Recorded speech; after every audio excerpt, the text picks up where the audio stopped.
इस बार वो थोड़ा वाइड रेंजिंग हो गया, 6 देशों में वो लग गए हैं, मतलब ईरान उनके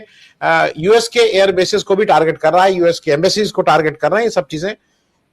शुरू हो गई हैं। दूसरा एक चीज जरा आपसे और समझ लूं, जो आज की वॉर है,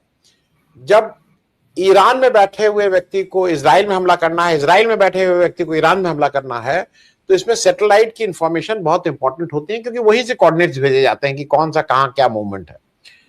ये तय बात है कि भारत और पाकिस्तान के युद्ध में, ये तो हमारे जनरल साहब भी एडमिट किए कि ये सारी इंटेल जो थी ये चाइना दे रहा था,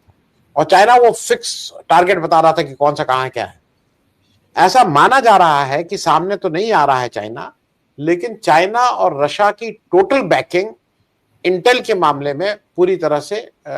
ईरान को है। दूसरा जो मुझे लग रहा है कि शायद एक जगह they are taken by surprise,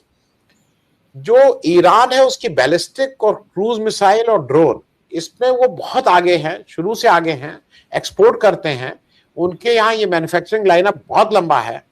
शायद वो एस्टिमेट करने में कहीं ना कहीं अमेरिका और इजराइल से मिसकैलकुलेशन हुआ है। दूसरी बात, लोग ये भी कह रहे हैं कि नहीं, उनके पास ये सब जो हथियार का लाइनअप है या जो बैकअप है, वो कहीं ना कहीं चीन और रशिया से भी आ रहा है, इस तरह की बातें भी कही जा रही हैं। तो आज की तारीख में, क्योंकि चीन को भी ये पता है कि अगर ईरान गिर गया तो फिर उसके पास, मतलब फिर रशिया और इजराइल का टोटल कंट्रोल वेस्ट एशिया में भी रहेगा, और पूरा उसके रिपरकशंस बहुत हुआ है। तो शायद वो टेक्निकल सपोर्ट इस समय पूरी तरह से दे रहा है।